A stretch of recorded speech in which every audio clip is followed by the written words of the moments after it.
अस्सलामुअलैकुम। आज हम बात करते हैं ब्लैक होल्स के बारे में। ब्लैक होल्स को स्टीफन हॉकिंग ने 1783 में डिस्कवर किया। बेसिकली ब्लैक होल्स होते क्या हैं? ये बड़े बड़े सितारों के बिचक जाने से पैदा होते हैं। जब ये बड़े बड़े सितारे आपस में बिचकते हैं तो एक ब्लैक होल पैदा होता है। इसमें इतनी ताकत होती है कि अगर इसके पास से कोई सितारा या सियारा गुजर जाए तो इसको ये अपनी तरफ खींच लेता है।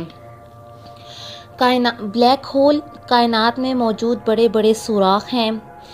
ये पूरे पूरे सितारे या सियारे को निगल जाते हैं, हत्ता कि रोशनी इनके पास से नहीं गुजर सकती, ये उसको भी जज्ब कर लेते हैं। और जहाँ ये ब्लैक होल मौजूद होते हैं वहाँ तारीकी ही तारीकी होती है। और अब हम बात करते हैं ब्लैक होल की कसाफत के बारे में।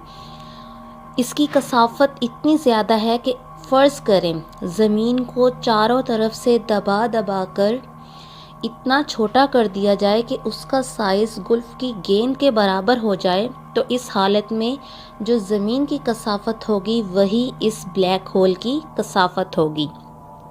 ये ब्लैक होल इतनी कशिश रखते हैं कि पूरी की पूरी कहकशाएं इसके गिर्द घूमने को मजबूर हो जाती हैं। जिस कहकशा में हम रहते हैं इसे हम कहते हैं मिल्की वे। इसके मरकज़ में भी ब्लैक होल मौजूद हैं, जिसकी बदौलत हमारी पूरी कहकशा इसके गिर्द घूम रही है। अब हम बात करते हैं मैथमेटिकली तौर पे, तो कोई भी ऑब्जेक्ट जो मास रखता है वो ब्लैक होल बन सकता है। कोई भी इंसान या कोई भी चीज़ ब्लैक होल बन सकती है अगर इस चीज़ को इतना दबाएं कि वो अपने असल साइज़ से नाकाबिले हद तक छोटी हो जाए। तो इस सूरत में कोई भी चीज़ इसकी ग्रेविटेशनल पुल की वजह से बाहर नहीं निकल सकेगी, हत्ता कि रोशनी भी नहीं। मिसाल के तौर पे सूरज हमारी ज़मीन से 10 लाख गुना ज़्यादा बड़ा है, और अगर इसको भी दबाकर एक ब्लैक होल में बदलना चाहें तो इसका साइज़ सिर्फ 3 किलोमीटर रह जाएगा।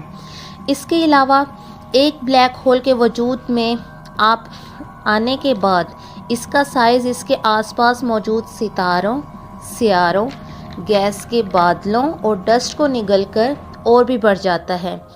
और एक बड़े ब्लैक होल अपने से छोटे ब्लैक होल को निगलकर मज़ीद बड़े हो जाते हैं। छोटे से छोटा ब्लैक होल जो अब तक दरियाफ्त हुआ है, यानी इसका नाम है XTE J1650/500। इसका एरिया है 3 किलोमीटर और इसका मास कितना है? इसका मास है 10 सूरज के बराबर, यानी इसका मास 10 सूरज के बराबर है। सबसे बड़ा ब्लैक होल जो अब तक डिस्कवर हो चुका है उसका नाम है S5014+81, यानी S50014+81, जिसका साइज़ ज़मीन और सूरज के फासले से भी 1600 गुना ज़्यादा था और इसके अंदर 40 बिलियन सूरज जितना मास था।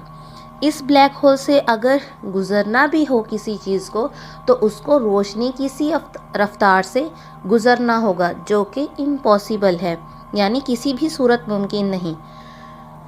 अब हम इस हवाले से कुरान के हवाले से बात करते हैं कि कुरान में किस तरह से ब्लैक होल का ज़िक्र किया गया है। कुरान में सूरत तारिक में इस चीज़ का ज़िक्र किया गया है कि जो ब्लैक होल हैं वो दरअसल एक आसमान से दूसरे आसमान तक जाने का रास्ता है।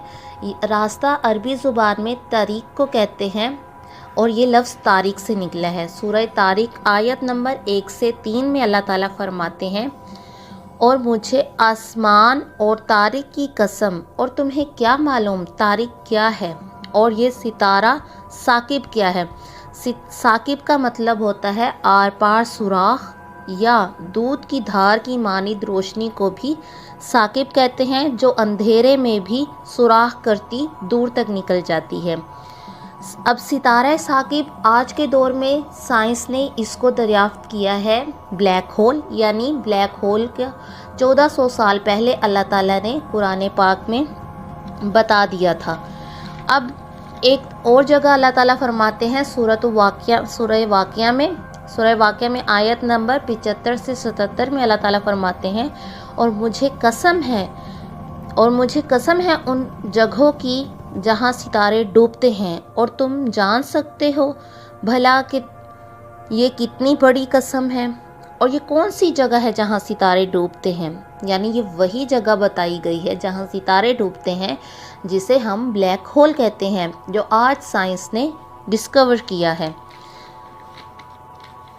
उम्मीद करती हूँ कि आपको ब्लैक होल के बारे में सारी इन्फॉर्मेशंस मिल गई होंगी।